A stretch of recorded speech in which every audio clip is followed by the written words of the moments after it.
Okay, go ahead, Kate. Hello, my name is Katie Johnson. I am with the Lewis County Planning Department, and I want to welcome you to the Planning Commission public meeting today.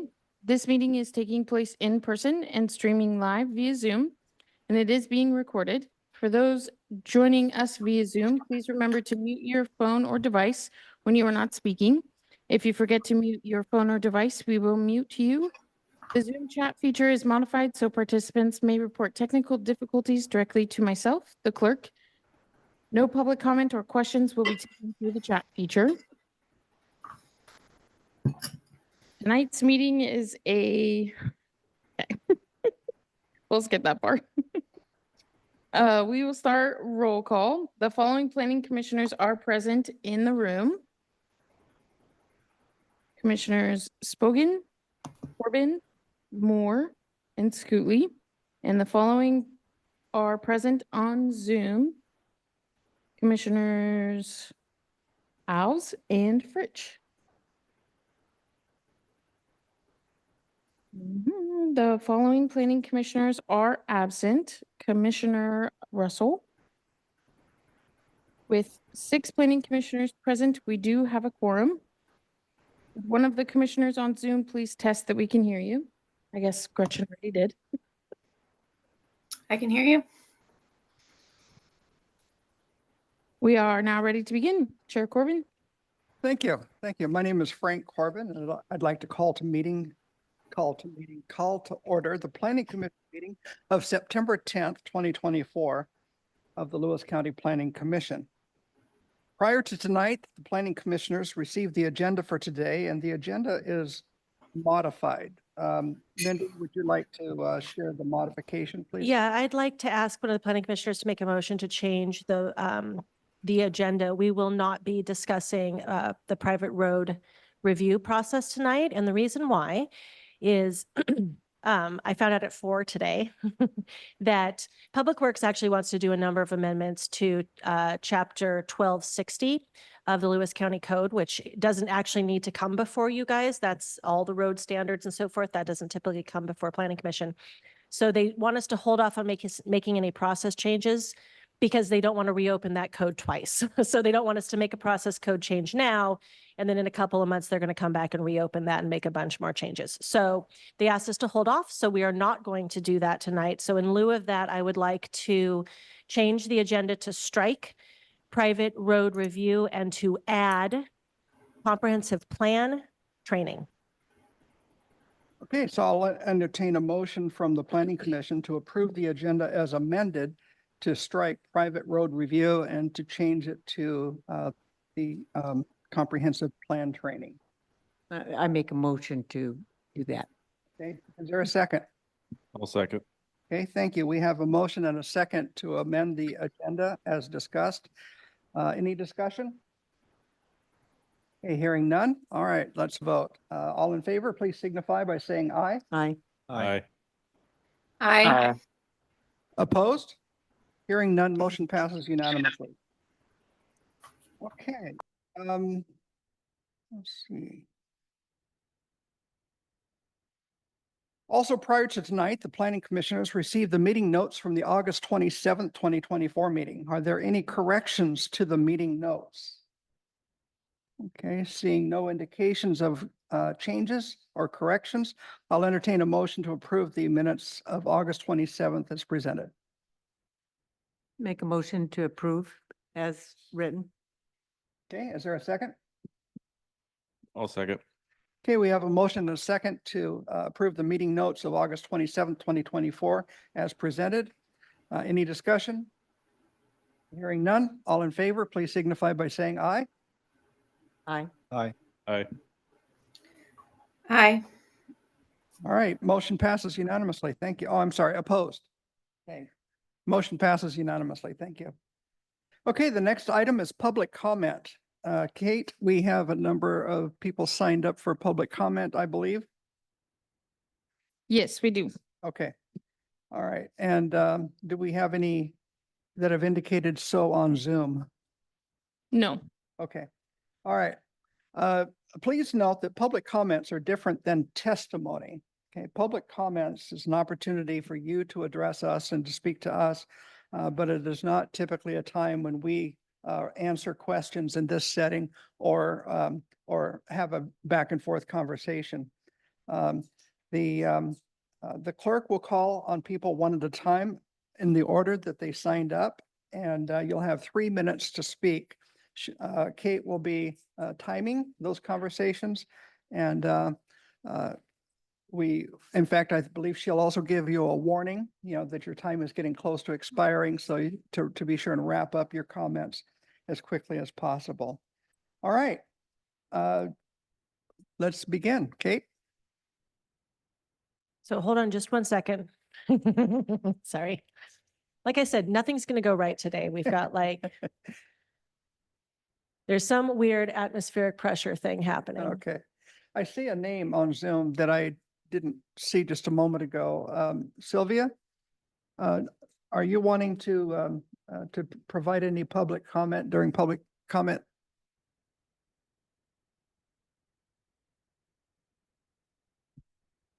Okay, I'm not hearing you if you're saying anything.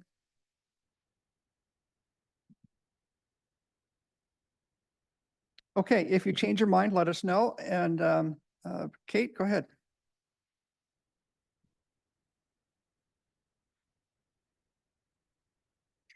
I will call on people one at a time. You will have 3 minutes to provide your comments. Please begin by stating your name. Once you begin speaking, I will start the timer, which will be displayed on the screen. I will let you know when your 3 minutes are up and you need to wrap up your comments. First, we have Josh Puckett.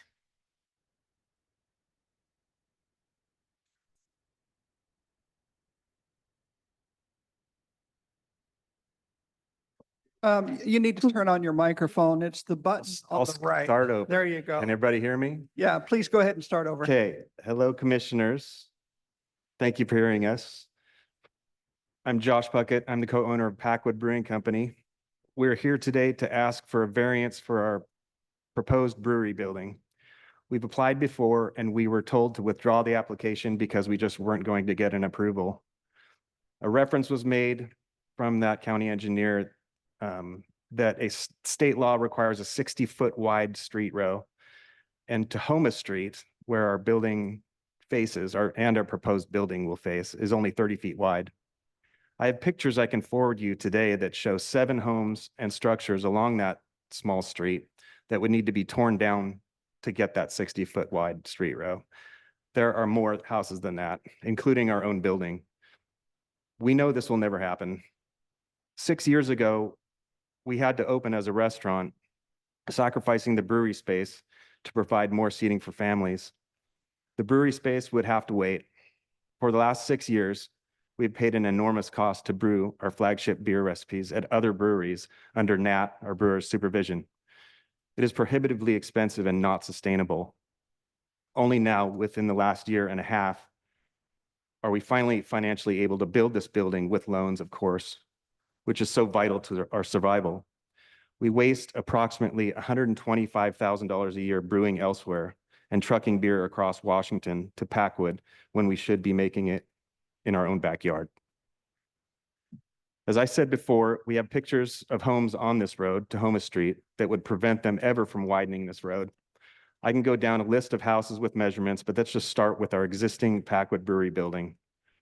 We're trying to build the new 30 by 60 structure behind this on our property. Both buildings border Tahoma Street.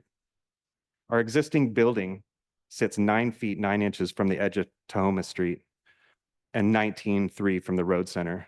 Our proposed building sits 15 feet 6 inches from Tahoma Street edge and 25 feet from the road center, almost 6 feet farther back from Tahoma than our existing structure. We were told by the building department that the codes would be changing to commercial sometime in 2025. That may or may not happen. We are also aware there's an effort to pass a new sub-area plan and convert downtown Packwood from a LAMERD designation to a UGA designation. This and the sewer proposals are tied together. We are not against becoming a UGA or having a sewer, and we don't need it. We're prepared to operate with our severely overbuilt septic system and an underground holding tank we would have pumped monthly or as necessary. We desperately need this variance to survive, and we can't wait until the sewer and UGA designation are decided on. By the time the sewer would be done in 2028 or 29, we could have paid off the entire building. This building will not impact future road use. Thank you.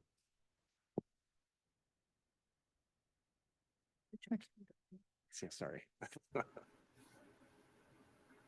Next is Tina Simons.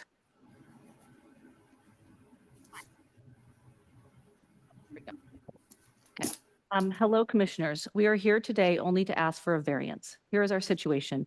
We have fought from the very beginning and with no backing to create an authentic brewery business in a classic 1933 building in what was then the still depressed former logging town of Packwood.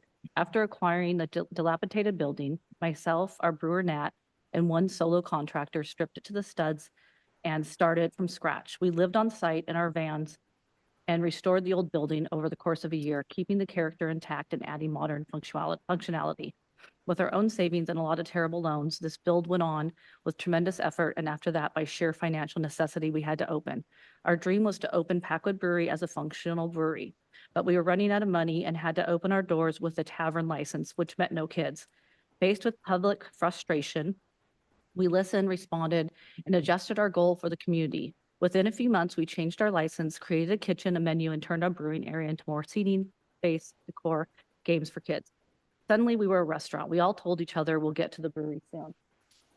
In order to be a brewery, we had to make our own craft beers with our own recipes. Our brewer, Nat, uses magic and skill to perfect our entire lineup of tasty beverages, which are award-winning. Fortunately, without our own setup, we have to brew our beers with our breweries we work with, and it's extremely expensive. We've done it by the community, and we have worked extremely hard. Although I still work in the kitchen, we now employ a team of 14 local people and support their families. Some of them are here today. I can't emphasize enough how badly we need the structure in order to survive, maintain, and grow. It is essential to us. From January 1st to yesterday, we prepared 75,000 food items in our kitchen, 75,000 tickets. We want to continue to feed the masses that come to enjoy our atmosphere, but not like we have been for the last few years. We are killing ourselves, myself and my staff. We need this brewery so we have money for improvements. If you looked at our 11 by 15 kitchen, you would just scratch your head wondering how we pull it off. We need a lot of upgrades and not minor ones. The money we will save from brewing each year is a lot, and we have paid a lot of breweries to keep their lights on by paying retail for beer, but it's time to take care of Packwood Brewing Company. We have taken care of our community in so many ways. And say 8 seconds, I'm gonna say again, our kitchen and no AC and, you know, what we're doing, we do an incredible thing for Packwood, and people have, you know, really made our place an establishment to drive a long ways to come to Packwood, spend money at gas stations to get there, and, you know, spend money to stay in Packwood, and, you know, they come from all over the world, and Packwood Brewing Company. It's a thing. It has become a beautiful thing that families come and they tell us, you know, we wouldn't have bought a cabin here if we didn't have the brewery to take a place to take our family. So we're just trying to get to the next step. So thank you for listening. Thank you for sharing. Next is Nat Woodsmith. So my name is Nat Woodsmith, and I was hired to be the brewer for Packwood Brewing Company almost 7 years ago. We always wanted to open the tap room and get our beer flowing before building the brewery. So I helped with the renovations year one and have been basically managing the bar and contract brewing our beer ever since. Over the past 6 years, I've worked with 9 different breweries to have our beer recipes brewed and shipped to Packwood exclusively for our tap room. This has always been temporary, as our goal is to build a brewery on our own property in Packwood and brew on site. Over the years, we've strived to provide the community with a family-friendly gathering place, and we have become hosts to many other small businesses. We have an ice cream food truck permanently set up in our beer garden. We have short-term rentals available above the tap room and out back to maximize our space and provide the best possible experience Packwood has to offer. We have hosted multiple night markets on our property with vendors ranging from glass blowing to pottery, jewelry, and apparel. If we are granted this variance to build our brewery, we will be adding yet another business to the core of downtown Packwood, providing even more jobs and opportunities. We will no longer need to outsource our brewing to other cities and counties. It will directly benefit our local economy by providing steady year-round jobs for the community, and it will complete our vision by allowing us to grow along with the beautiful town of Packwood. So we simply ask for your support so we can reach our goals. Thanks. Thank you for sharing.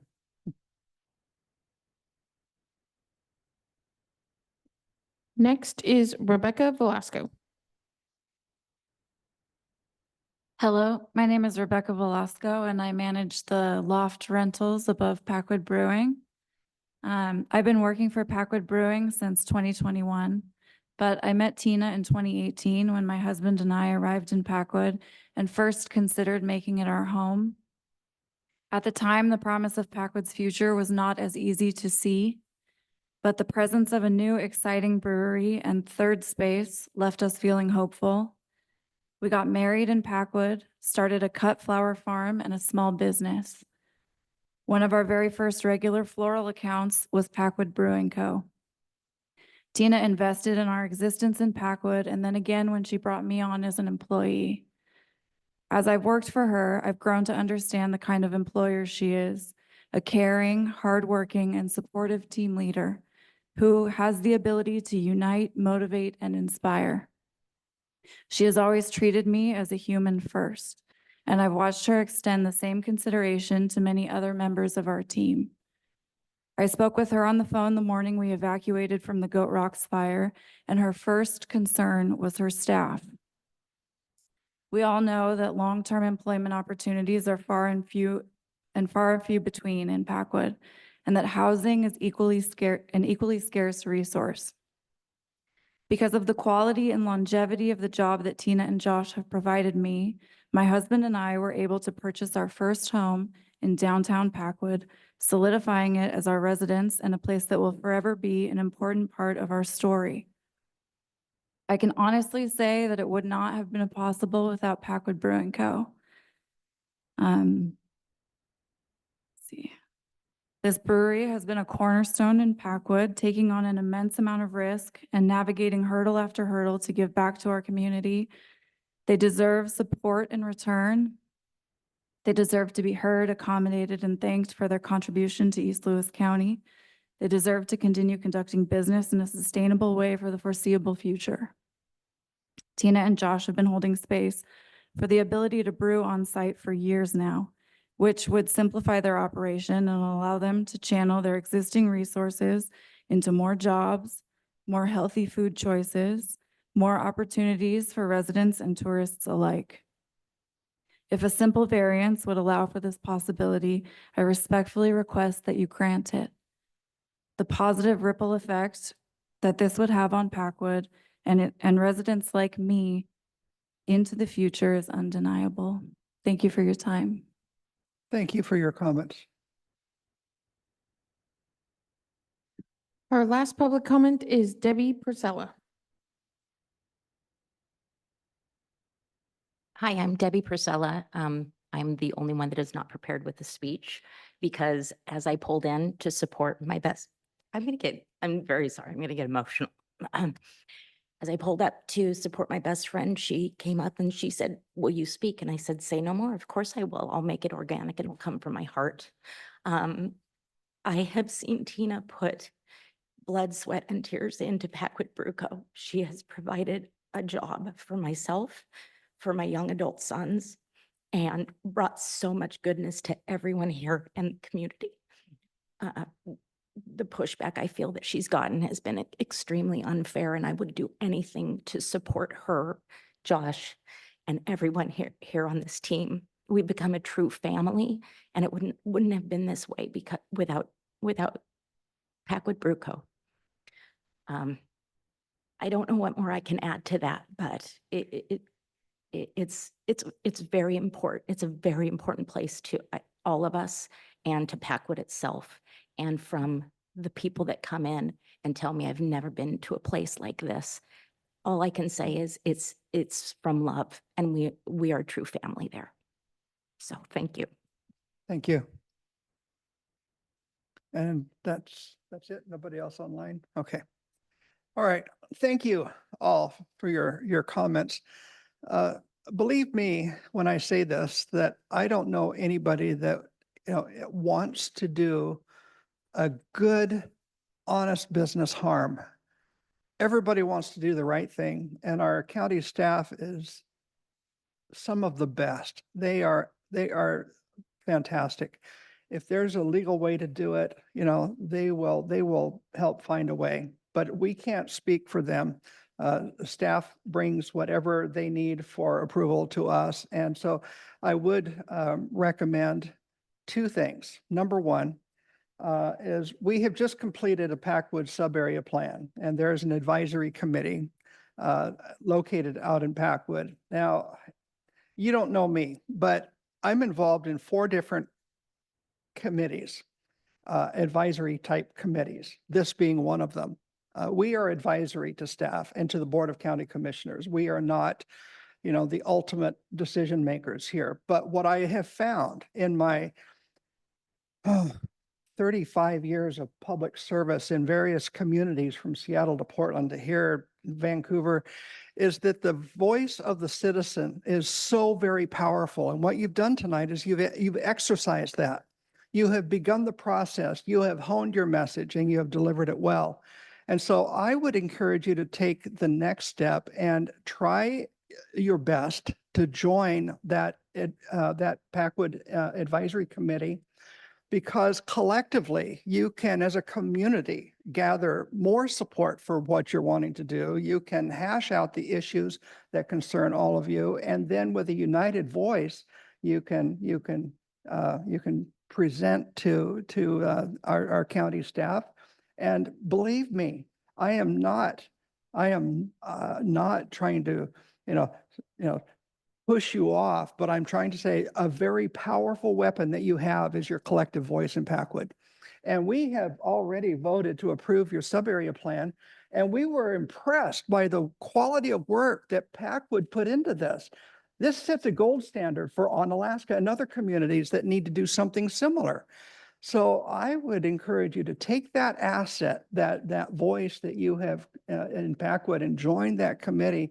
And if the hours don't quite work or whatever reasons there are, I know things don't always work, but try to make it work and see if maybe there's ways that you could adjust the hours to have a meeting so that more people can be involved. But trust me, I'm involved in so many things, and I have for most of my life, and I have found that the voice of the citizen is so powerful. And so that would be one thing I would encourage you. And then, make an appointment, with somebody in public community development, and actually have a sit down with, with an appropriate person. Mindy could advise you as to who's the best, to talk to. I don't want to assign them work, but, we are a government, as far as from my position, here to serve the public, and we are the public too. I have property, I pay property taxes, I need services.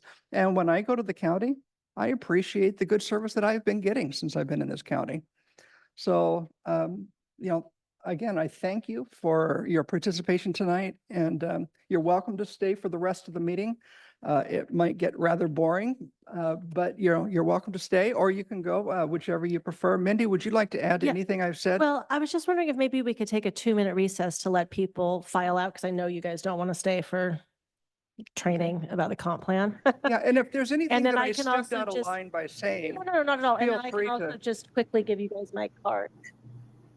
Check on the door on the way out, just a 2-minute recess. sure, no problem. We were going. Mindy, Recess- hey Frank. Oh, yes, Gretchen, I didn't see your hand up. Go ahead. I was wondering if it'd be appropriate if Mindy, can you explain a little bit more about this variance or the details of it, the land use part? Sure, absolutely. So when a variance to a road standard is requested, it has to be approved by our county engineer.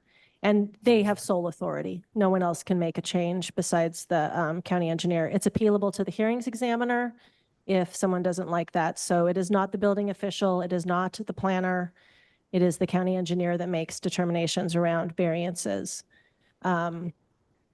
We are in process through implementation of the sub-area plan changing setbacks, road widths, parking requirements, et cetera.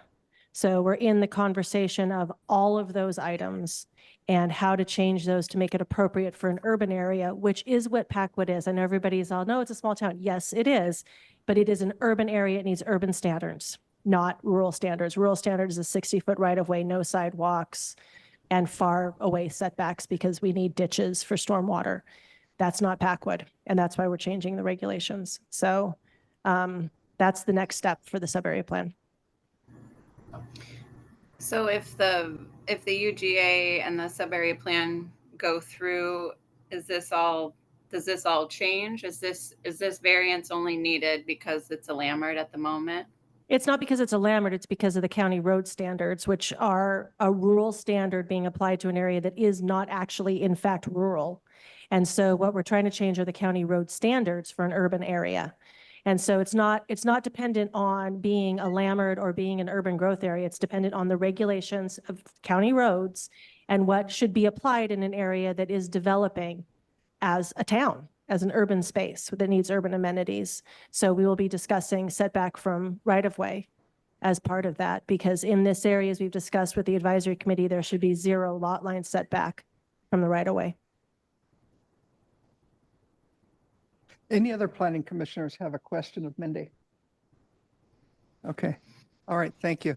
Okay. We will recess for 2 minutes.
Okay, we will reconvene the planning commission meeting. And that was good public comment. All right. So tonight's agenda item is a workshop not on the private road review as originally planned for, but the comprehensive plan training. And so Mindy, I'm sorry, this is the purpose of a work session is for staff to present information about the topic and the planning commission to ask questions. No public comments on the proposal will be taken during the workshop. Public comment should be provided as testimony when the record is open, and which is expected to be October 8th, 2024. I'll now turn it over to Mindy. Thank you. Yeah, so like I said, this was a last minute change, which isn't because our departments aren't supportive of changing the private road review process. It was simply because we don't want to open up the code twice in a really short period of time. So we're just going to hold off until the other amendments are ready, which are not related to review. So we thought since that came in really late and there was not an opportunity to cancel, that we would go ahead and step back and touch base again with some really fundamental things about land use planning and comprehensive plan stuff. Because as we get into the details, when we're deep in the weeds of things like population allocations and land capacity analysis, it is so easy to lose sight of what in the world we're doing and how it all fits together. So I thought, you know what? I can't cancel this meeting. It's too late. So let's just go ahead and do that tonight and let you guys ask some more questions at a higher level than those weeds that we're typically in. So we will start with a presentation. Let's do the PDF of the weird blue color one. That's how land use process works. There we go. Okay, this is actually a presentation that is prepared for the public, because when you ask people what is land use, they don't actually know necessarily, because that's a really wonky term even to begin with. So, but I thought, you know what? Sometimes this most simple explanation is just the best way to go, and it spurs a lot of questions. So I thought, let's just run through this one, very high level. Okay, next slide. What is land use? What is land use? When you ask people that, you get a lot of different responses about what land use is. Next slide there. So land use is very much literally how we use the land. Land use isn't zoning. Land use is how the land is being used. So we have agricultural land use today in our county. We've got forestry, camping is a type of land use. Open space is a type of land use. Residential, neighborhood, commercial. These are all types of the way we use the land, right? And so when we talk about land use, that's all we're talking about. How's the land used? By us, humans. Next slide. We regulate land use, and we do it in two ways. Through zoning designations, that says what uses can go where, and through development regulations, which say how those uses can happen, right? So it isn't just that residential can be in these different areas, but what kind of residential? And does it have a height limit? You know, all those, what's the setback that we were just talking about, right? So the development regulations are the how that use can land on the ground. So that's how we regulate land use: zoning designations and development regulations. Next slide. So I'm showing you current zoning in Onalaska. That is the community of Onalaska. So in Onalaska, you've got a few zones. You've got small town mixed use, STMU. STMU allows like pretty much anything except industrial use in the STMU. Residential, yes. Commercial, yes. All kinds of residential and commercials allowed there. Schools, churches, all that stuff is allowed there. And then you've got small town industrial. Guess what's allowed there? Industrial. I know you're shocked by that. Residential is actually not allowed there. So that's an example of, you've got two zones right next to each other. One allows residential, doesn't allow industrial, and the other one allows industrial, doesn't allow residential. So those are designations of how we say where things can happen, right? Every square inch of the state is zoned for land use, including things like national parks and open space, right? So that's what that zoning loveliness is. Oh, and then the other ones that are around, so I'm sorry, just go back for a second. The other ones that are around are the more rural ones. So we've got the RDD 5, which is the yellow. Those are 5-acre minimum lots. The blue is RDD 10. The green is farming. You can farm in RDD 5 and RDD 10, right? That land use is allowed within the other rural zones. The agricultural zone also obviously allows farming as a use, but it has some pretty strict restrictions on other things because the farmland is actually preserved for farming, whereas the RDDs, the rural development districts, are not reserved for farming, although you are allowed to farm on them, right? So that's the difference between like a zone versus the land use, is you might have the RDD zone and be an agricultural use, but you're not an agricultural zone. And that's a very important distinction under the Growth Management Act. And stop me if you have any questions. I'm happy to pause and answer anything if I'm being confusing. Okay. So how do we make the determinations of where each land use should go? We all do this, all the counties and the cities do it through our comprehensive plan.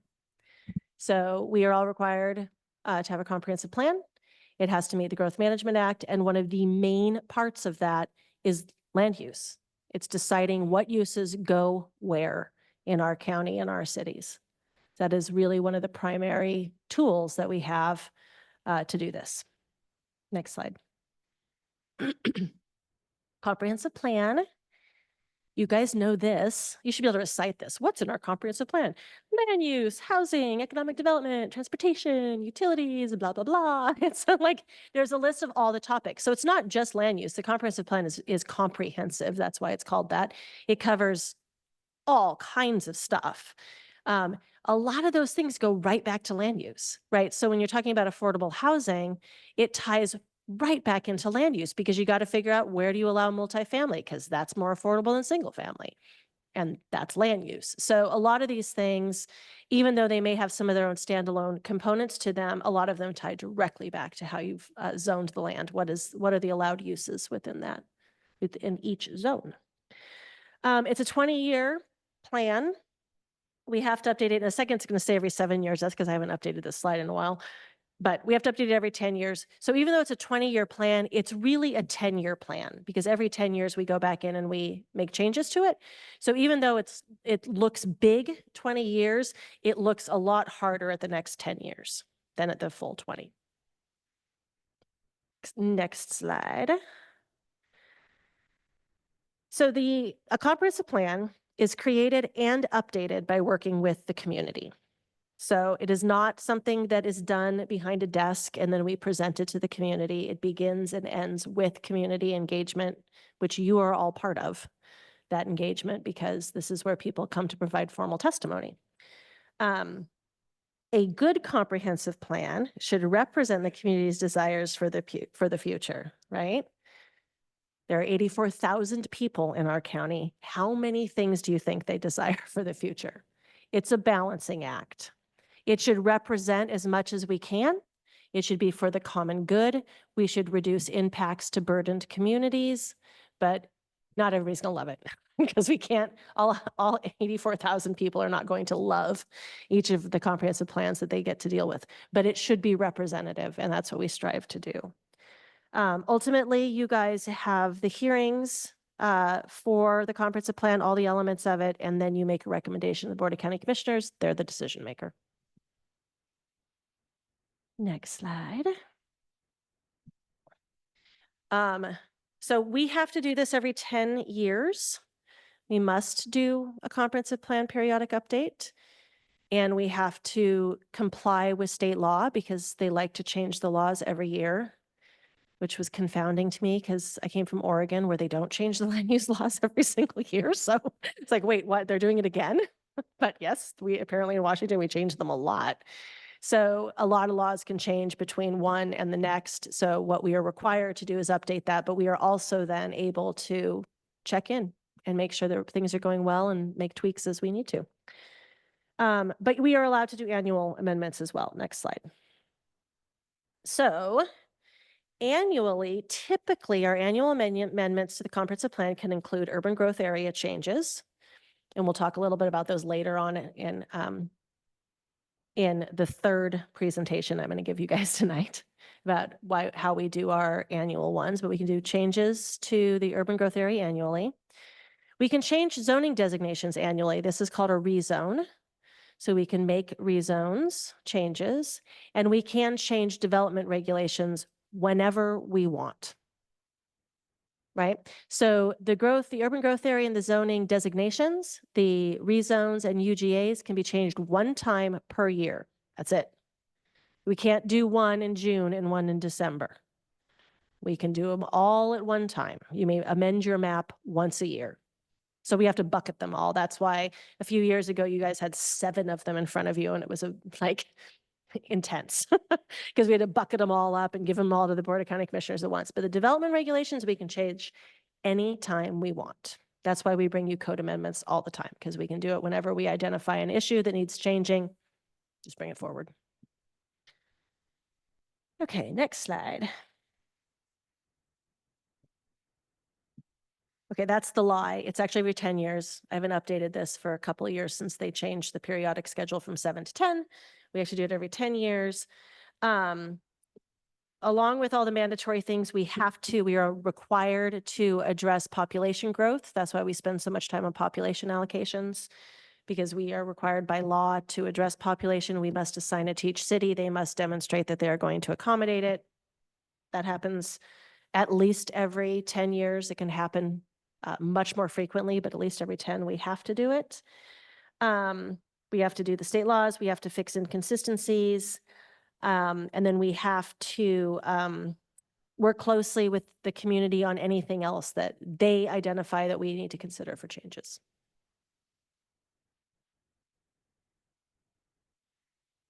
Once we do all of that, so that includes the goals and policies. We'll talk more about all these elements, but goals and policies, zoning designations, and development regulations. Once that's all done, then it's implemented. So that's when all of these things actually take place. So one of the misconceptions people have is, as we're talking about all of it, that all of this conversation is somehow changing things. Like, we heard it from Packwood. I'll be out in Packwood and I'll hear people say, well, the sub-area plan is bringing growth. I'm like, we haven't done anything yet. We haven't adopted any changes to zoning or development regulations. So no, the sub-area plan is literally not doing anything yet, because it takes 2-3 years to actually get from the start to implementation. And so people get it construed in your mind that because we're talking about all these things that we've made changes, we have not made any changes, and we won't until Board of County Commissioners stamps the development regulations. Yeah. That's very true in Winlock. People are going, well, you've got this urban growth area, now you've got annexed in, and it's just nothing but growth, and it's awful, but it had nothing to do. People decided to buy land and build houses because there was some activity. Yeah. Yeah. And the market tends to be what helps us figure out how many people are coming different places. And we don't have any control over that. All we can do is guide and manage it. The market goes down too, by the way. Oh, it totally does. Ask PL. They've been losing population.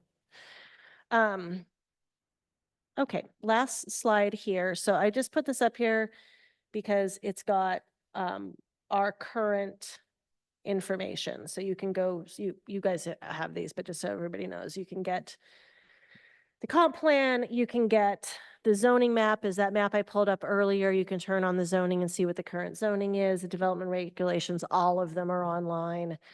You can always call county staff if you have questions about any of those as they currently stand.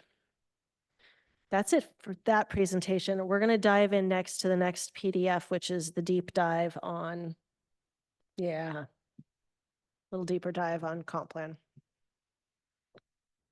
So everybody feels like they understand the framework, the big picture of what this thing is that we're doing.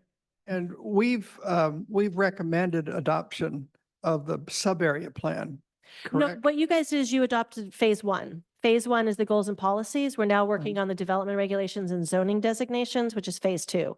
All of that combined is actually the sub-area plan. So you guys have, you okay. guys recommended, and they did adopt phase one, which Okay, is just goals and policies. okay, okay. So we're in phase two, which is that zoning designation, development regulation step.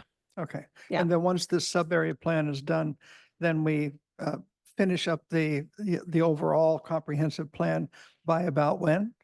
So we are supposed to be done June 30th of 2025. We do have a 6-month extension. The money doesn't go the next 6 months, just the timeline. So we're going to try and finish as much as we can by June of 2025, June 30th. But if things linger on, that's okay. We just don't have additional funding for it. And the Packwood sub-area plan, the Onalaska sub-area plan, they are all adopted as part of the comp plan. So they become their own elements of the comp plan. So we call them elements. I don't know where that term came from. Oh, okay, so we don't recommend approval of the sub-area plan to the commissioners to be added to the overall comprehensive plan. It's just all part of the comprehensive plan. No, you do. So what you did with adopting, I know this, thank you for asking, because this is where things get super like, what? You guys adopted the goals and policies. And when you did that, or when the Board of County Commissioners did that, they amended the existing comprehensive plan to include the goals and policies of the sub-area plan. But a plan is actually not just the goals and policies. The next step of it is you're required by law to implement said goals and policies. So you're not done until you get through implementation. So when we do the goals and policies piece, which is actually coming up sooner than the end date, you guys will be adopting goals and policy changes. We won't change anything probably about the Packwood stuff. That'll just stay the same. Onalaska is going to be new goals and policies for you guys to do. And then we'll be coming forward with code packages to implement it, which will come together in parts. And so you will get a Packwood package of code amendments to implement that. Once we get through all the implementation, then we're done. So it doesn't, it's like when we say comprehensive plan, it's actually the plan and the development regulations are the whole thing, Okay, which is confusing. okay. Yeah. So it's not like handing in a report at the end of the semester and, getting your No. stamp of approval. Okay, No, you can even put policies in if you know you're not going to get stuff done by the end of your periodic update. You can give yourself, you can say, in order to implement blah, blah, blah, we're going to do steps 1, 2, and 3 over the next 5 years. So you can give yourself time to implement as well. Goals and policies was 1, what's 2? Phase 2? Phase 2 is zoning designations and development And regulations. then what's 3? That's it. We're done. Oh, okay, so development and zoning are 2 and 3. 2 and 3. Okay. Yeah. Yeah. And they just go together because like with Packwood, you're going to get brand new zones that don't have development regulations. So you're going to get things where we change the zoning designations, but we don't have to change the underlying regulations because they're fine. We're just changing where uses are allowed across the landscape without changing the regulations underneath. And you're going to have situations where we're changing the zoning and the development regulations. And then you're going to have situations where we're not changing the zoning designations, but we are changing the development regulations. So it gets complicated really fast. And this is why I wanted to go back to the big picture because we get so deep in the weeds during these conversations. Okay, so this is the overview of Planning Commission's world. This is your world. Isn't it beautiful? Your world is the Growth Management and the Shoreline Management Act at the state level. That's what you guys live under in terms of all the work you do fall underneath of those 2 acts. There's some other stuff we can grab and pull into, but the big ones, the Growth Management Act and the Shoreline Management Act. So you implement the Growth Management Act through the comp plan and you implement the Shoreline Management Act through the Shoreline Master Program. Those 2 must be compatible with each other. So they can't mess each other up. So we will probably make amendments during the comp plan that make us need to change our shoreline master program as well to keep consistency between the two. So you'll probably see a few minor amendments to shoreline to keep some consistency. As soon as we're done with the comp plan update, we roll into periodic update of the shoreline master program. So these just roll, right? They just keep going through. You're never done. Associated with the comp plan are countywide planning policies. So countywide planning policies are actually an umbrella list of policies that are supposed to guide not only the county comp plan, but the city comp plans as well. So those are supposed to be the framework by which we all do our work underneath. However, the state law was not written to make any of us update our countywide planning policies, so they get outdated really fast. We will be updating countywide planning policies this time around to make sure that we are not creating inconsistencies between our comp plan and the countywide planning policies. And then you've got your urban growth areas, and I set those out to the side too because those are our decision. They apply to cities. There are also urban growth areas that have no association with cities, particularly industrial urban growth areas. And then there are urban growth areas that you can use to go around small towns. Onalaska is an urban growth area with no city, and we will be proposing that Packwood become a UGA with no city. So you can use UGAs in different ways, but they're a unique planning tool that allows you to intensify uses in particular areas. The other implementation of the comp plan, zoning maps, obviously. That's where it says where our land uses go. Then we've got Title 17, which is our land use and development regulations, Title 16, which is subdivisions. I pulled out 17.38, which clearly is part of Title 17, but it's the critical areas ordinance, so it's its own standalone set of regulations. It will be updated as part of the comprehensive plan. It has a direct tie to the shoreline plan, which is why we get a circular amount of changes that end up happening. When we updated our shoreline master program in 2022, I think is right, that necessitated a few amendments to the critical areas ordinance. And likewise, when we update the critical areas ordinance, it's probably going to do some backtracking as well. I remember when we did that, the newer members of the Planning Commission, in your copious free time, I would recommend getting a copy of the Shoreline Master Plan. And I printed mine out, and then I can just read it, pick it up and read it for a little bit and put it down and stuff. But, whatever works for you. But, it's a pretty good sized document, but it's great to help you sleep at night. Yeah. So when we're doing all of those lovely things in there, staff are constantly testing everything that we're doing back up the track. So if we're going to make a change to something in Title 17, we have to make sure it's consistent with our comp plan and with the statewide RCWs or undergrowth management. So we do all of that research so that we don't bring things to you that would be inconsistent or illegal underneath of the RCWs. Yeah. I've wondered about this previously, and this is just about the right time to, how do we ever, or do you ever go back and review, change things that didn't work quite so well? Yep. That's what periodic update is about. So not only is it about statewide mandates, but it's asking ourselves, are things going the way we intended? Are there things that we want to change that didn't go the way we wanted them to go? Do we need to pivot somewhere? So periodic update is that chance to ask those questions. But where does that information come from? Is it, for example, does it come from the Winlock Planning Commission? It would not come from the Winlock Planning Commission because they would be in charge of Winlock, not the county. Yeah. It comes from the, well, gosh, it comes from all over the place. If So- it's about cities, if your question is, how do we make decisions about what cities are doing, and that's only about UGA when it comes to us, that's the Planned Growth Committee. So when we I'm have sorry, I didn't the catch that. Planned Growth Committee, Here or? we run it. The Planned Growth Committee is made up of all of the mayors or their designees of all the cities and our chair. And so the population allocations go through them, the housing allocations go through them, UGA amendments go through them first before they come to you. So that is how we coordinate amongst the cities. to do all of the work that's related specifically to the cities, which for us is just UGA and land capacity. So a city would need to, within themselves, look at the problem and then perhaps request help from us. What they would do is they would say, hey, you guys are allocating this population to us and we think we are or are not growing by that much. And I would say, great. Then what do you think is the right methodology for how you're growing over the next 20 years? And then they would propose that. And then once they've done that, they would determine if they have sufficient land in their city limits in UGA to accommodate that. And that would be how they decide if they need to change their UGA boundary.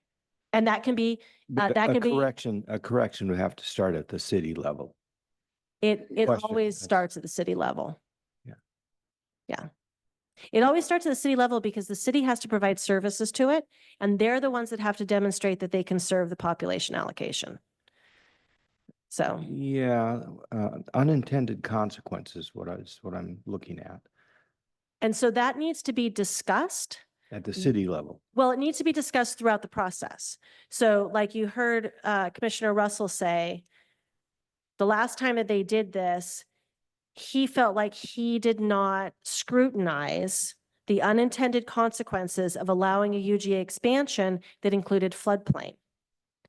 And Yeah. so there was an opportunity for the Planning Commission and the Board of County Commissioners to bring up those concerns, because ultimately the Board of County Commissioners decides where the UGA boundary goes. So the city can propose all this stuff to us, Yeah. but we make the decision, not them. Yeah, I don't want to sound like a stuck record, and I'll get off this topic, but the city of Winlock is just overrun with drug vagrants right now. And that's primarily because there's just acres and acres and acres of vacant land that they've taken over and there's no consequence to it. Yeah. So the problem with Winlock and why I keep saying there's nothing I can do is they've annexed all of it. I know. We're literally in a position now where it is completely their jurisdiction and we are out of the Winlock conversation. Yeah, I understand. Yeah. I'm just looking to the future. When they come back and ask for a UGA expansion, I mean, y'all better be really tight on their The- conversations with them. the city of Winlock, as an example, went through with a UGA that literally doubled the size of the town. Well, looking back, that was probably a mistake, and probably we shouldn't do that to some other poor town because it didn't have the water resources, it didn't have the power. You guys should scrutinize everything that comes in front of you. Yeah. Yep. And you guys should be asking those tough questions. That's your job. Because And it's it's the a Board of County daily Commissioners' mess job. out there now, and I'm just looking for answers. Yeah. So it is absolutely your job. How do those issues come up? They typically come up through the Plan Growth Committee because there is a solid process that we must follow in order to get to UGA changes. So it's not like somebody can just walk in and be like, let's change the UGA. There are too many tests associated with it. It's the land capacity analysis, it's a service, it's questions about transportation. It is so many different things that by the time it gets to you guys, it has a lot of data behind it and that you guys need to review and then ask those questions. If you feel like something's not correct, then you get to question those before we make recommendations going forward. I see Gretchen there. Gretchen, you have your hand up? Yeah, I was just wondering when this Winlock UGA expansion did happen, and were these like policies in place for the UGA expansion at that time, or has this been tightened up since then? That's a great question. I don't remember the last UGA expansion for Winlock. We didn't do one when we had the big round that came through that you guys looked at 3 years ago. They proposed one last year, which I didn't even let get to you guys. It was not going to pass legal muster. Yeah, it's been a really long time since the UGA. So just as a little bit of history, so I'm going way back now. When the state put the Growth Management Act into place in the 90s, 95 is when we started having to deal with it. There was a fear by cities that if they didn't ask for the biggest UGA they possibly could to begin with, that they would never, ever get a chance to ask for more land. So there was a land grab that happened. The UGAs are oversized. You're going to hear from Centralia. They're going to give back UGA. They've recognized there are places that they're not going to serve. It is not appropriate for those to be in the UGA, and they're going to reduce the size of their UGA. So it's the economics of it is finally playing out where it's not smart to keep those UGAs so big. So the UGAs have been oversized for a long time. The problem with that That helps me a lot. Thank you. yeah, and the problem with that from a county perspective is reducing them takes equal amount of tests. And of course, the county or the cities don't want to go through the process of doing all that data and analysis because they're going to lose land. So, and this is not just us, this is in the state that people created their UGAs too big to begin with. So.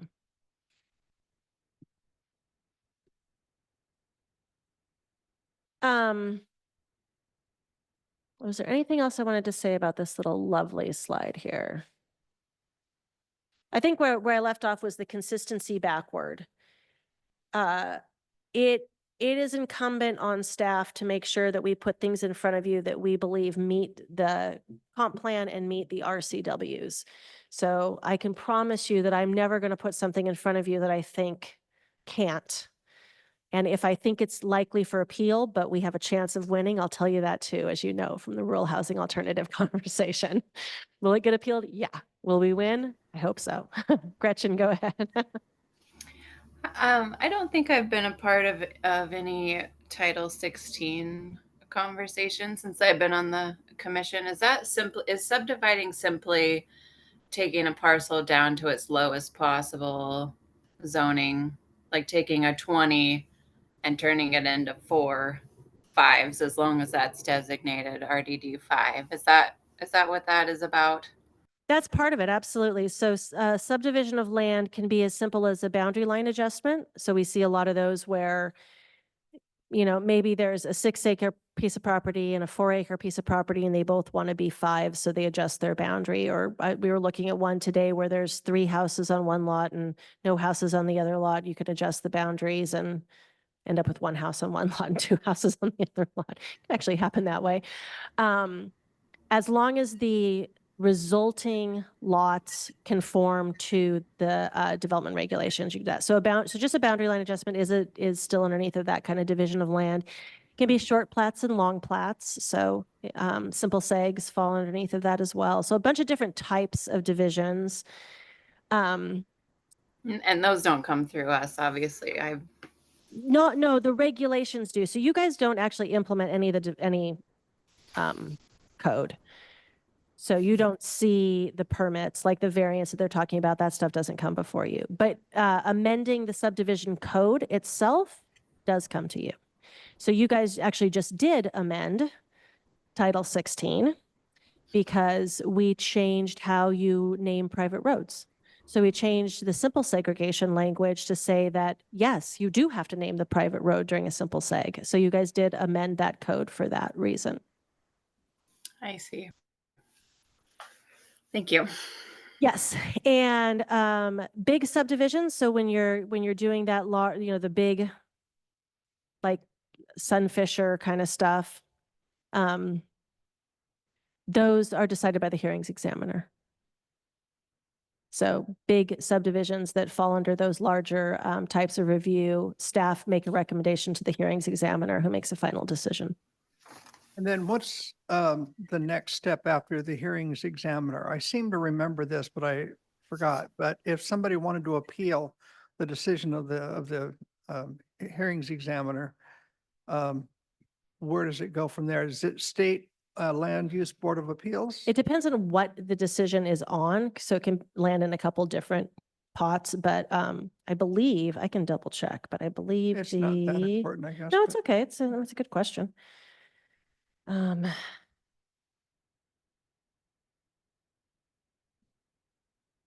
gonna not tell you wrong where the appeals of those decisions go. Because it seemed like to me there was a step between, that individual and, the court system, that there was one more before it goes into the court system. Is that No, I mean, it really depends on what it is that you're looking at, who things get appealed to.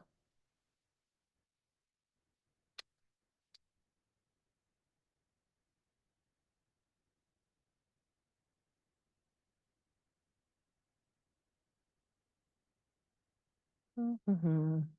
Sorry, no, it's every time I pull up the code, it takes me forever to find what I'm looking for.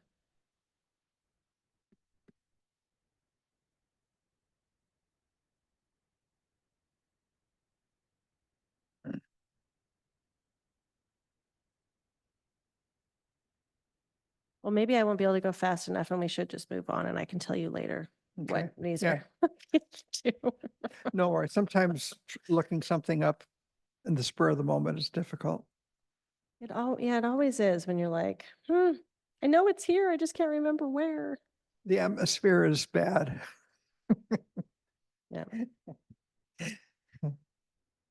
I think the last thing I want to say about the consistency aspect of it is when we do not prepare this for you guys, we prepare it for the Board of County Commissioners, but if you ever want to know way more than people should humanly want to know about the law, when we submit your guys' recommendation to the Board of County Commissioners, we do what's called a findings of fact report, and that's where we actually do a finding against all applicable law.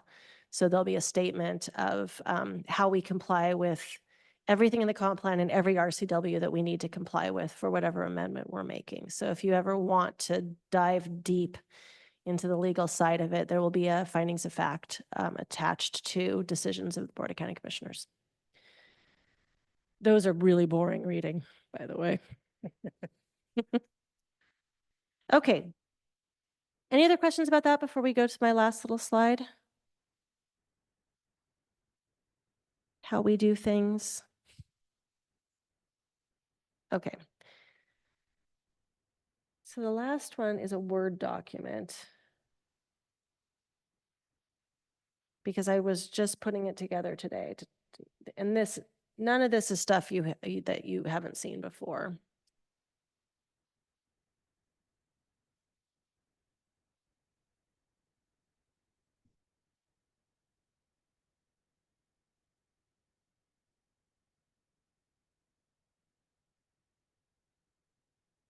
Okay, so one of the things I said is that we have to do updates during the comp plan that are mandatory updates. So this is a list that is not comprehensive, but it's a list of the big ones that we have to address. And I put the bills up there. A previous staff report that you guys received had links to all these bills if you ever want to dive into reading how the laws changed. Again, really boring reading, but if you want to see how things are changing, you have to read the bills to see that. So these actually come from House bills? House and Senate bills. Yep. So every legislative session, for some reason, they keep messing with the Growth Management Act rules during every legislative session. And the ones that get passed are the ones that we end up having to address. Or getting to address because we have a priority list of things that we want changed too. Do Yeah, they this give is you a very heads up helpful. as to what they're gonna consider, or you just have to wait till it shows up on their schedule and deal with it at the last minute? So the Washington State Association of Counties and the Washington Association of Cities have two very, very smart people on their staff. Our rep for the counties is Paul Jewell. And they crystal ball what they think is coming back. A lot of stuff is just stuff that hasn't passed that's coming back. So they crystal ball what's coming back during each session. They talk about anything new that they're hearing up on the Capitol that might be coming up new that we don't know about. And then we all put together our own legislative agendas. So WASAC, WAC have their own legislative agendas. Our county has its own legislative agenda. We have two lobbyists ourselves. So it is a lot of crystal ball until things start getting introduced, right? And so as everything gets introduced, it goes into the bill tracker. So you can always track the bills. It's just that it's obscene because it's like hundreds of stuff. So again, God bless Paul Jewell. we have weekly meetings and he pulls everything together that is of interest to counties. And then he does more crystal balling of what has legs and what doesn't have legs. And we start paying attention to the ones that have legs. As things start to move through the process and we start to see what really is going to get floor, what's going to get testimony, we start preparing our comments and we start deciding if we're going to testify on anything. So it's legislative session is a pain in the ass, to say the least. I've tracked a few bills over the last few years, and it is a very labor-intensive process. And it's just crazy to figure out, the language that they speak and, the process. And then things happen, just, nothing happens for a long time. Then all of a sudden something happens and it's like, oh man, I missed that, and so it is just really crazy, so hats does. off to y'all for, and Wasack and so forth for, for being our eyes and ears, because Yeah, lobbyists get a bad rap, y'all. Don't do that. Our lobbyists are just thank God for them, that they track these things. They tell us when something is coming that we need to pay attention to. Like, I know they get a bad rap, but it's really unfair, because I don't know how we would get through these legislative sessions without people like Paul Jewell helping us get through and knowing what to pay attention to and how to testify and all that, because they're just invaluable. A lot more things would happen that we don't want to have happen if it wasn't for them. So thank you to them. So here's a whole bunch of them that we have to deal with this time around. Collaboration of Tribes is actually not a big deal at all. It was a good ad. We sent out our tribal coordination letters more than 6 months ago. All it is an invite to each of the tribes to ask them if they would like to participate at this stage of the planning process. None of our tribes responded back that they wanted to participate. I spoke with one of the reps from the Cowlitz tribe last week at a conference. We had a lovely chat about the stuff that they're working on. We just don't have anything big enough right now that rises to the occasion of really needing to focus on it. They have other priorities that they're focusing on. So our comp plan just isn't one of them, but they're engaged in a lot of other stuff. So tribal coordination is not a big deal. I think it's actually a great thing that we're trying to engage the tribes earlier in the process of these. So that was pretty easy lift. Climate resiliency, not an easy lift. So whole new element to the comp plan. But the good parts about it, our hazard management plan makes up a vast majority of what we needed to do. We just updated our hazard management plan. Yay us. That helped so much to have that already done. We didn't hit any of the population things that makes us have to do transportation stuff. So larger jurisdictions have to do greenhouse gas reduction, trip reduction, et cetera. We don't have to do any of those, which is yay us too, because that's a tremendous amount of work that we just don't have the resources for. So we are really able to focus on the hazard elements of this, which is great, because that's something that we've been doing for decades anyway. It fits well within our policy guidance anyway. It's a pretty... it's going to be actually a pretty easy lift, as it turns out, for us as a county. It's a lot harder for other jurisdictions. Centralia has to do the trip stuff, so ouch. Yeah, that's climate. Also, there's money attached to it, so we're finagling any dollars we can out of the state to help us do the work. Okay, another huge one. This is probably the biggest lift, is plan for and accommodate affordable housing. So you guys just saw the affordable housing reconciliation 2 weeks ago, 3 weeks ago now. So we all have to plan for and accommodate affordable housing. Affordable is not low-income housing. Affordable just means everybody in your community can afford to live in their house. That's all that means. So that means that we need to make sure that we have housing that's affordable to minimum wage, to, me, to everybody. So it's just a way to make sure that we have a diversity of housing, because we don't. As we've shown you guys through the rural housing, we have single family residential, and that's the most expensive form of housing. So we don't have a diversity of housing. We're not affordable because we don't provide other housing types. Counties don't have to do a lot of the stuff because we're not urban areas. So we will focus all of our needs, which are very small, in places like Onalaska and Packwood. They will easily match what we're going to need to do. And that's actually good, because we need affordable housing in Packwood and we need affordable housing in Onalaska. So it actually matches up really well. This is a much more difficult lift for the cities, in particular our small cities.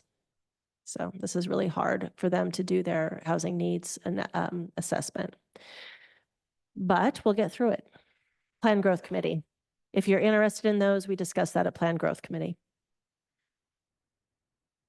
ADUs and UGAs. So the state passed a law that in your urban growth area, you need to allow up to 2 ADUs in urban growth areas. Allow, not require. Let me be very, very clear. You need to allow up to 2 ADUs in your UGAs. The guess is that probably under 10% of lots will actually add even 1 ADU. So the market factor when you do your housing needs assessment is very small on this. It doesn't really add much housing, even though it was a requirement, because the market just won't bear it out in a lot of cases. So again, I don't think that that is that big a deal, even though it panicked cities initially, but I think they're going to find that it's really not that big a deal. We just discount in the housing needs assessment because not a lot of people actually do that. The other one is allowing landlords to intensify use. So this one is a lot of like really weird language, I think, because they said initially the landlord language was that the new development needed to be the same use, size, scale, and character as what existed historically. And historically is when the landlord was formed. So for us, those are 1995. The law took the word use out, but it kept size, scale, and character. So you can change use, but it still has to match the same size, scale, and character as that was historically there. So I think the best example of this would be in multifamily housing. So if you have a community that is primarily single-family housing, it might have a few small, maybe you've got, you know, a 4-unit condo, maybe one of those. Maybe you have a few duplexes, but by and large, you're single family. You can't go in and put in apartments. That is not the size and scale and character of what was there. It's a change of use, but it's not the same size and scale. So while it allowed us to change use, it really didn't give us a huge amount of flexibility because we still have the size, scale, and character test. It did avoid, we don't have to have these like conversations about commercial versus residential and landlord areas anymore, though. You can change, like we could go into an area that is primarily residential and we can open up and allow commercial use as long as the size and scale and character is similar to what was there, right? So if you wanted to convert a house into a hair salon, that would be okay if we change the rules to allow it. So that's the kind of stuff that this does allow. Makes sense? That one's really weird because the language changed, but kind of didn't change, I think.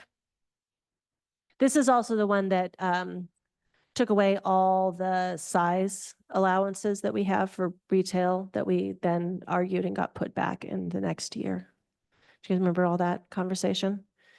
The size and scale of retail and restaurant went down to 5,000 square feet. And we went, oh, whoa, hold up. It's now back up to 10,000 for essential retail. Thank you, Paul Jewell. And then the last one is objective design standards. So a lot of cities have discretionary design standards, and then they have design review boards. You can imagine what that does to the review process. If you've ever dealt with design review boards, it slows things down quite a bit. Discretionary design is difficult. So the state adopted a law that all design standards must be objective, not discretionary. This will impact Packwood because they're having conversations about design standards. So anything we bring forward will have to be objective, not discretionary. It's totally possible to do. It's not like this is an impossible thing. It's just many cities, use things like historic character. Design review committee, please decide what that means. That slows your process down a lot. Is that like a Leavenworth style sign? Leavenworth is actually objective design standards because they are straight up. They're no very, joking. very strict. Yeah. Oh yeah. Yes. They're objective. Yeah. It's things like Portland had these all over the place and a number of years ago did away with this because it was just destroying how fast things could go through. It was so slow. Because people would be arguing parapets. Does that fit the historic design of the parapets in this community? It's that kind of like historic design of parapet. What is that? I don't know. Paraffin, isn't it? Isn't that a wax or something? Paraffin is, yeah. The parapets are those things of the roof line that stick up on a roof line. Oh, okay, okay. And all historic buildings have beautiful parapets, right? They also sometimes have gargoyles up there.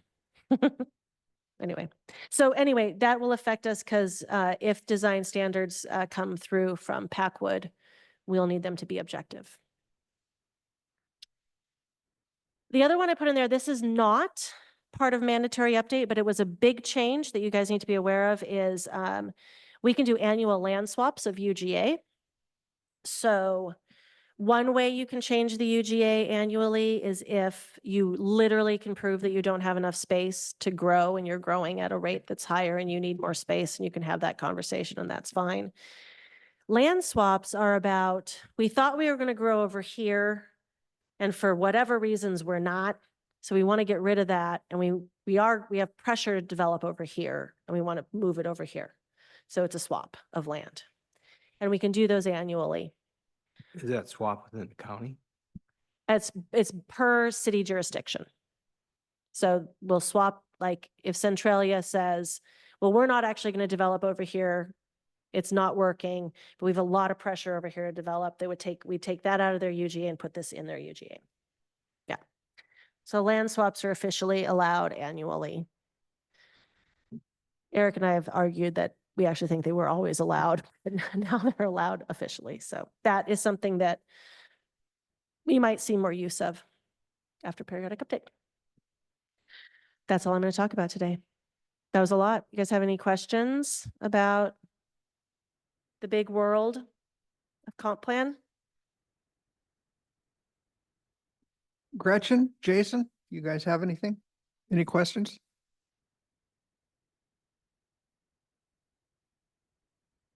Does it feel clear again what you guys are doing? Okay. All right. Seeing none and hearing none. Are there any items from staff for good of the order? So we do have a number of code amendments that will be coming forward over the next couple of months. The biggest one is Senate Bill 5290. So Senate Bill 5290 sets strict timeframes for completion of certain types of permits. Doesn't include building permits, doesn't include our planning permits. That has to be, those code amendments need to be done by January 1. So we're bringing that forward. Those are pretty substantial changes to how everybody does everything. So we'll have probably a lengthy workshop on that. I expect that you guys will have lots of questions. Please do your read aheads on those so that you come prepared. We may have a few other code amendments we bring forward. We may bring the road process one back too if the other edits are ready or not to do that. So the other part that I wanted to mention about all this is that you guys can ask staff questions anytime you want. You don't have to wait for these meetings. You are free to shoot me an email or call me. Call me is better if you think you're asking something controversial, but shoot me an email if you have questions. And we can, answer those either through email, or we can get together if you really want to have a discussion about something, like you really don't understand something, you want to talk with me about it. And what we'll do is if there's stuff that moves away from you're just trying to understand, and it moves into the realm of the rest of the Planning Commission needs to hear this. Like we're starting to dive into your opinions on things or questions that probably everybody else has, we'll bring them back, which is what I actually find to be really helpful. If you guys do a read ahead and the next day you send me 10 questions, I can prepare for the workshop to answer those 10 questions. Or if you need additional information and you tell me ahead of time, I can bring it to the workshop.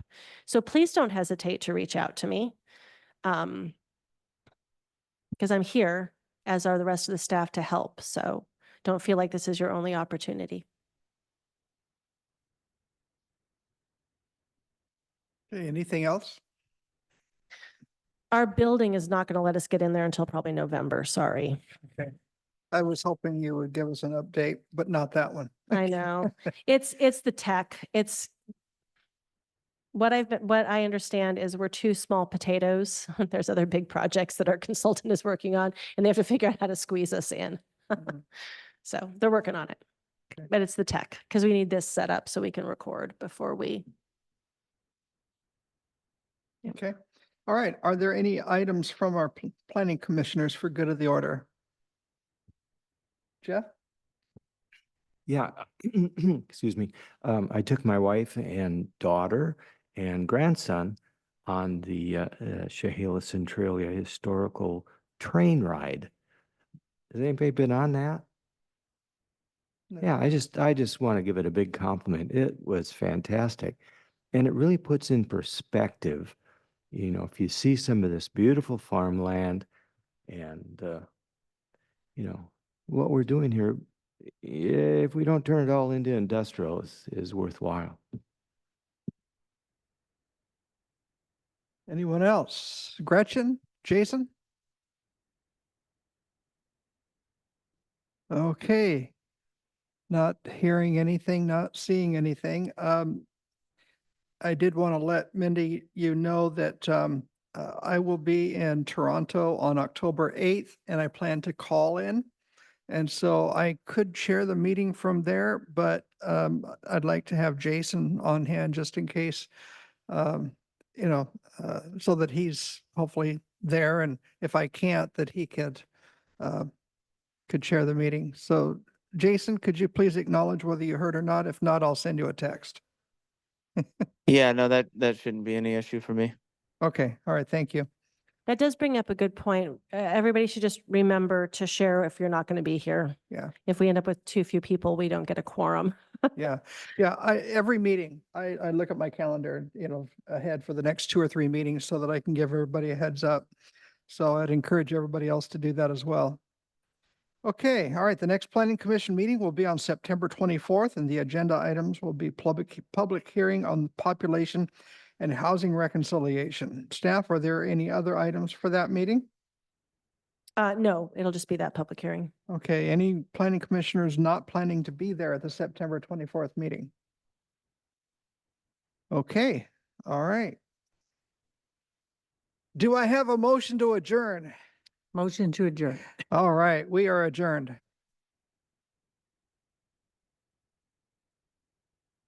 Good night out there.